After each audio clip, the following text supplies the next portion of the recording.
तो स्टूडेंट्स अभी बढ़ते हैं हम लोग क्वेश्चन नंबर 6 की तरफ। अपन 6 हम सॉल्व करेंगे, देखते हो कैसे है। ये बिल्कुल सिमिलर है, एकदम ठीक है, सिमिलर है अपना फिफ्थ जो सम किए थे उसकी तरह, ठीक है। अपने को टेबल काउंट करना है 2p² का, 2p² का टेबल काउंट करना है और डिवाइड किसको करना है 8p³ माइनस 4p², ठीक है, इसको डिवाइड करना है। तो सिमिलरली अभी मैंने बताया था, जब इस तरीके से दो टर्म में आ जाता है आपका डिविडेंड, ठीक है, और आपका डिवीजन जो सिंगल टर्म टाइम पे आप क्या करोगे 2p मतलब ये डिवीजर का जो आप काउंटिंग करोगे, टेबल करोगे, वो सिंगल टर्म के लिए करोगे, ठीक है। तो सबसे पहले हमारा टारगेट रहेगा 2p² का टेबल काउंट करना है और हम लोग को क्या चाहिए 8p⁴, ठीक है। एक्सप्लेनेशन देख लेते हैं 2p², इसका टेबल मुझे काउंट करना है और क्या मिलना चाहिए 8p⁴। ध्यान से देखो, इधर p² इधर कितना है p³ है, ठीक है। इसमें p की नीड है हम लोग को सिंगल p, ठीक है।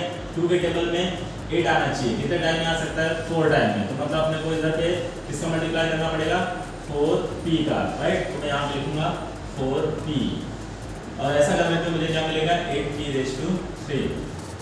सब्ट्रैक्ट कर दो 0। नेक्स्ट टर्म इधर पे कॉपी कर लो, ठीक है, -p⁴ हो जाएगा, ठीक है। तो अब हम क्या करना है 2p² का टेबल काउंट करना है -4p⁴ के लिए। ये हो गया फर्स्ट स्टेप। सेकंड स्टेप अपना सेकंड टर्म के लिए हो जाएगा 2p² का काउंटिंग करना है और अपने को नीड है -p⁴ के लिए। तो देखो इधर पे वेरिएबल और इंडेक्स दोनों सेम है जैसा अपना फिफ्थ समय था, ठीक है। अपने को बस क्या देखने का है कोएफिशिएंट अपने को इक्वल करने की कोशिश करना है, ठीक है। तो इधर पे 2 है, इधर पे -4 है, तो ये इसके इक्वल में कब हो सकता है जब मैं इसको मल्टीप्लाई कर दूं -2 के साथ। -2 के साथ जब मैं जैसे मल्टीप्लाई करूंगा तो ये पूरा टर्म क्या हो जाएगा -p⁴। तो हम लोग को यहाँ पे क्या मिला -2 के साथ मल्टीप्लाई करने पे ये सिमिलर नंबर मिल सकता है। तो -2 यहाँ पर अपन लिख देंगे और हो जाएगा -p⁴। और जब इसको सब्ट्रैक्ट करेंगे तो रिमाइंडर 0, ठीक है। अगेन यहाँ पे क्वेश्चन लिख देंगे, ये कितना हो गया अपना 4p-2, रिमाइंडर कितना हो गया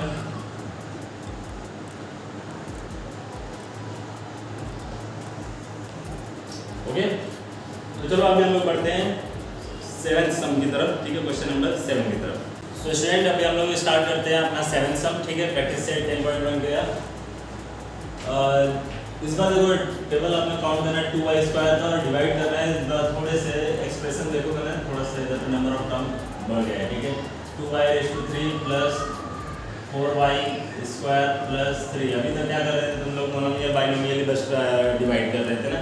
अभी इस बार ट्राइनोमियल आ चुका है, देखो 3 टर्म में हो गया 1 2 3 3 टर्म। ये 3 की वजह से 3 टर्म में नहीं हुआ है, ये पर्टिकुलर एक टर्म हो गया, ये सेकंड टर्म हो गया, ये थर्ड टर्म हो गया। चलो ठीक है, काउंटिंग करते हैं। 2y² का टेबल काउंट करना है, ठीक है। और जैसा हमने सीखा है कि एक टाइम पे हम लोग सिर्फ एक टर्म को ही डिवाइड करने की कोशिश करेंगे। तो 2² का टेबल काउंट करना क्या आना चाहिए 2y³ आना चाहिए।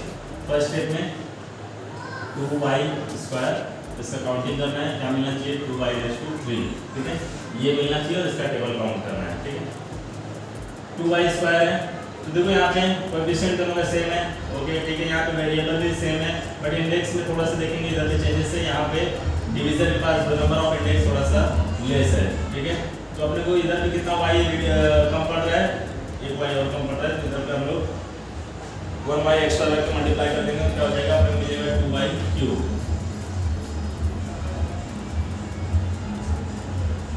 इसको सेपरेट करने में क्या हो जाएगा 0। फिर नेक्स्ट टाइम हम लोग कॉपी करेंगे 4y² हो गया, 4y² हो गया। अब इसके लिए जो टेबल फिर से काउंट करना है इसका 2y² का, और इसका क्या मिलना चाहिए मुझे 4y²। सेकंड स्टेप 2y² का टेबल काउंट करना है, मुझे मिलना चाहिए 4y²।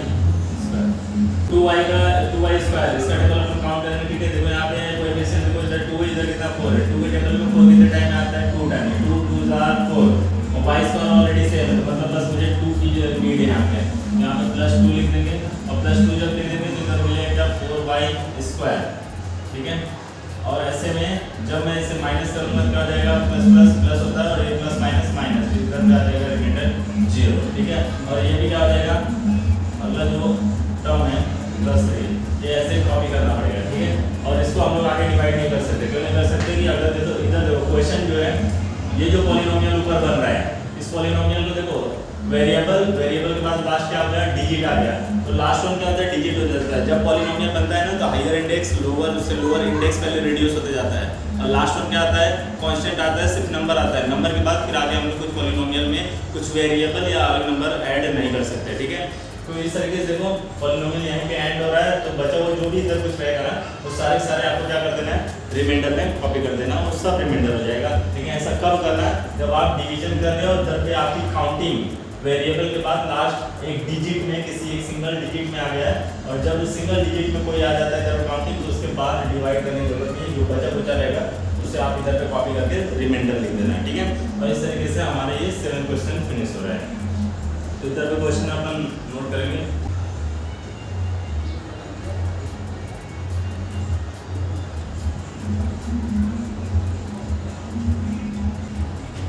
अब हम बढ़ेंगे अपने 8th सम की तरफ, ठीक है। तो हम लोग अभी सॉल्व करते हैं 8th सम अपना, ठीक है। आगे क्वेश्चन की तरफ बढ़ते हैं और देखते हैं कि इसको कैसे सॉल्व कर सकते हैं। इस बार हम लोग के लिए जो टेबल काउंटिंग के लिए वो है 7x³ और इस बार हम लोग को डिवाइड करना है 21x⁴ minus 14x² plus 7x, ठीक है। तो इस बार जो चलो एक एक टर्म करके हम डिवाइड करते हैं। 7x⁵ का इसका टेबल हम लोग को काउंट करना है। फर्स्ट स्टेप में आप लिखेंगे और अपने को चाहिए कि यहाँ पे 21x⁴, ठीक है। 7 के टेबल में 21 कितने टाइम में आ सकता है, 3 टाइम आ सकता है, 7 3 21, ठीक है। इधर पे x⁵ और उधर x⁴ है, तो कितने x अपने को और नीड है, 1x। 7x⁵ का टेबल 3 टाइम पढ़ेंगे तो अपने को मिल सकता है 21x⁴, राइट। तो इधर पे मैं लिखूंगा टेबल कितनी टाइम काउंट किया, 3x टाइम, और मुझे क्या मिला 21x⁴। इसको सब्ट्रैक्ट करेंगे 0, नेक्स्ट टर्म हम लोग कॉपी करेंगे, राइट। देखो तो फिर इधर क्या हो गया, -14x²। बट देखो ऑलवेज रिमेंबर, जब भी हम कभी भी ऐसे डिवाइड करते हैं, डिवाइड करते हुए दो बातों का ध्यान रखो।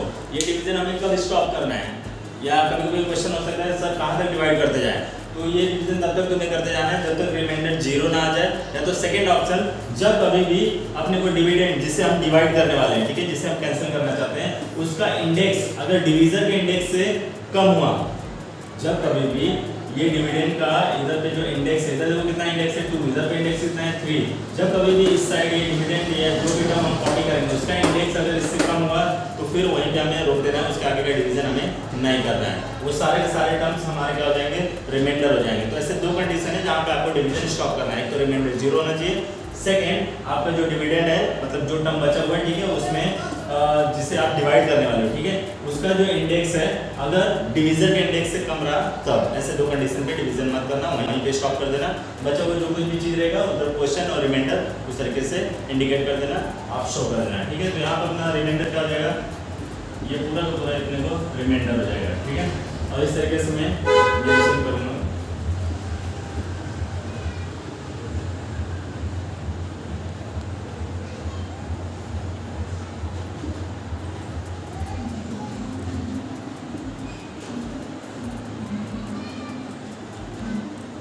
ओके, तो अब बढ़ते हैं अपन 9th सम की तरफ।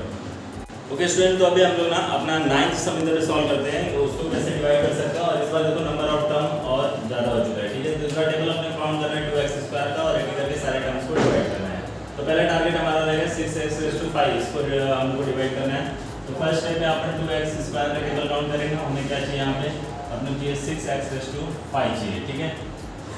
तो 2 के टेबल में 6 कितने टाइम में आता है, 3 टाइम में।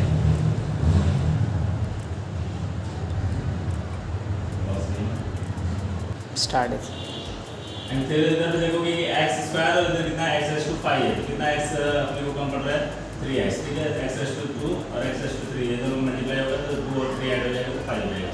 तो अपने को कितने का नीड है, 3x⁵3 का नीड है। तो 2x² का टेबल अपन 3x⁵3 टाइम काउंट करेंगे। तो 2 3 6, x² का x⁵5 के साथ मल्टीप्लाई होगा तो x⁵5 हो जाएगा, और ये माइनस करेंगे 0 हो जाएगा। नेक्स्ट हम कॉपी करते हैं अपन,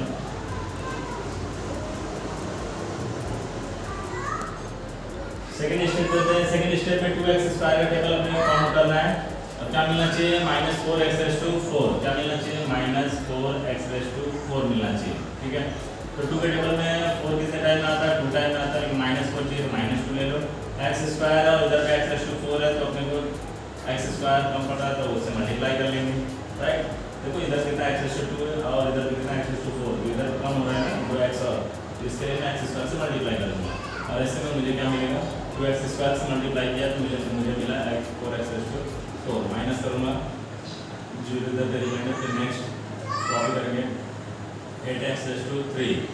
अब टेबल काउंट करना है थर्ड स्टेप में, 2x स्क्वायर का टेबल काउंट करना है और मुझे क्या मिलना चाहिए, 8x रेस टू 3। 2 के टेबल में 8 कितने टाइम में आएगा, 4 टाइम में आएगा, 2 4 8, एक्स स्क्वायर इधर कितना है, x रेस टू 3 है, एक x इधर पे कम पड़ रहा है तो अपन एक x से मल्टीप्लाई कर लेंगे, ठीक है। तो अपने क्या चाहिए, 4x चाहिए, क्या चाहिए 4x, ठीक है। मल्टीप्लाई लिखने की जरूरत नहीं है, ऐसे लिख दिया करो, 4 × x नहीं लिखना, 4x डायरेक्ट लिख दिया करो, ठीक है। तो 4x से मल्टीप्लाई कर देंगे तो अपने मिल जाएगा 8x रेस टू 3।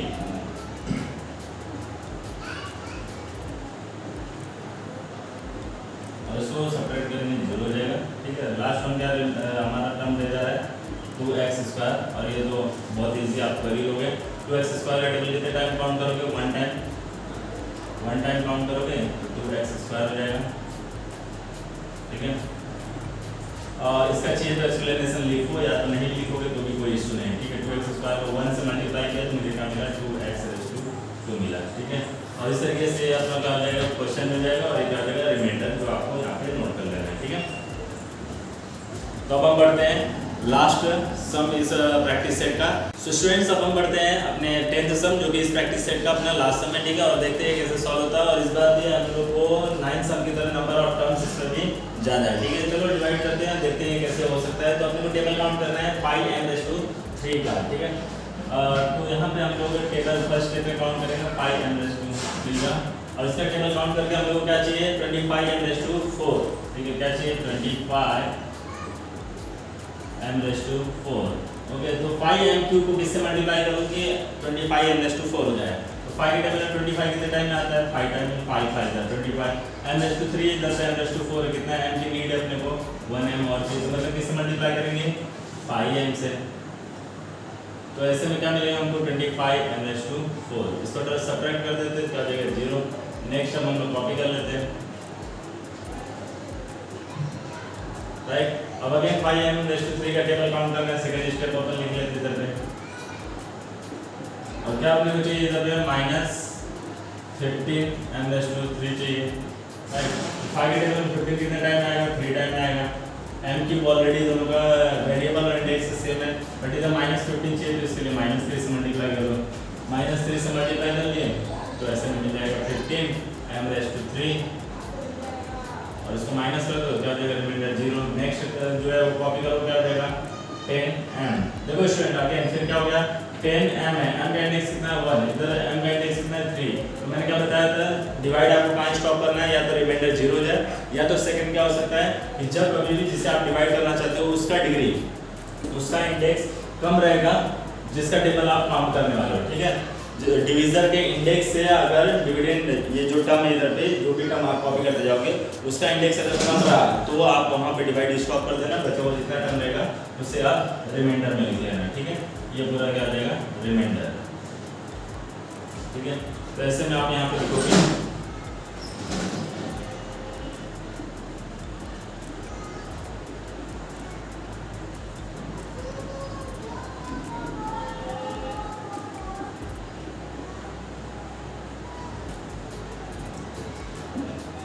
तो इसी के साथ हमारा प्रैक्टिस सेट 10.1 फिनिश हो रहा है। और